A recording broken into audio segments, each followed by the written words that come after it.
हा काय विषय तर नमस्कार मंडळी, आपल्या सर्वांचे स्वागत आहे आजच्या मिनी ब्लॉग मध्ये. तर भावना, आज आपली आहे छोटीशी राईड. मी आपल्या जॅकला आपशिंगवरून घेऊन निघालो डायरेक्ट सातारच्या दिशेने. अजंठा चौकात पोहोचल्या मी पहिला चहा घेतला. म्हणलं सकाळच्या बारेत डोकं शांत झालं पाहिजे, त्यासाठी चहा पाहिजे. तेथून मग येऊन पोहोचलो आपण यामा शोरूमच्या समोर. आता तुम्ही माणसाला यामा शोरूमच्या समोर काय करतोय? आजची राईड ही यामा निकम रायडर्स यांनी ऑर्गनाईज केलेली आहे, ती आपण अटेंड करत आहोत. आणि यांनी या राईड मध्ये सर्व प्रकारच्या ब्रँड साठी अलाव केलेला आहे. आणि ही राईड एकदम सुंदर अशी होणार आहे. सुंदर अशा लोकेशनला जाणार आहोत. आणि बघू शकता मित्रांनो, आपले रायडर्स इथं आल्या पहिल्यांदा बघितलं, सगळे बघत होते गाड्या टाकामाका, कारण की आज घोळका का झालाय नक्की. तर आपल्या सगळ्या गाड्या एकदम लाईनअप मध्ये लावलेल्या आहेत, एकदम खतरनाक वाल्या. राईडला सुरुवात करताच आपण पेट्रोल टाकायला गेलो पहिलं, कारण की 1 लिटर पेट्रोलची सोय आणि नाश्त्याची सोय ही आम्हावाल्यांनीच केलेली. सगळ्या बाईक्स मध्ये पेट्रोल टाकलं, मग आपण पुढचा प्रवास चालू केला. पुढे येऊन आम्ही थांबलो डिस्कशन साठी. एकदम महत्वाचं डिस्कशन होतं. तर हे सगळं डिस्कशन झालं इरवून फिरवून की त्यानंतर आम्ही निघालो पुढच्या प्रवासाला. आणि आजची राईड ही आमची सातारा ते औंध होती. औंधला यमाई देवीचं दर्शन घेण्यासाठी आपण चाललेलो आहोत सगळे.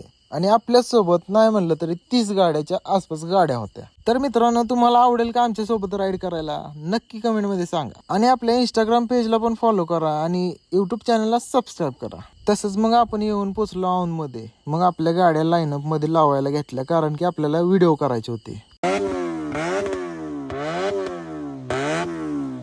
हा बघू शकता मित्रांनो, सुंदर असा लाईनअप आणि आपले जीवाभावाचे रायडर्स एकदम मस्त असे व्हिडिओज केले आपल्या गाड्यांचे. तोपर्यंत इकडं हा विषय झाला. तर ही काही विषय झालेला नाही भावाने, एकदम चेष्टा मस्ती, एकदम एन्जॉय झाला आमचा. तिथून मग आम्ही आलो मंदिरामध्ये. एकदम सुंदर असं दर्शन झालं आमचं. तिथून मग आम्ही निघालो परतीच्या प्रवासाला. तर मित्रांनो, हा ब्लॉग कसा वाटला लाईक शेअर करायला विसरू नका. आणि आपला याचा पूर्ण ब्लॉग पण आपल्या युट्यूब चॅनलवरती येणार आहे, तो बघायला विसरू नका. तर भेटूया एका नवीन ब्लॉग मध्ये. चला बाय बाय, टेक केअर.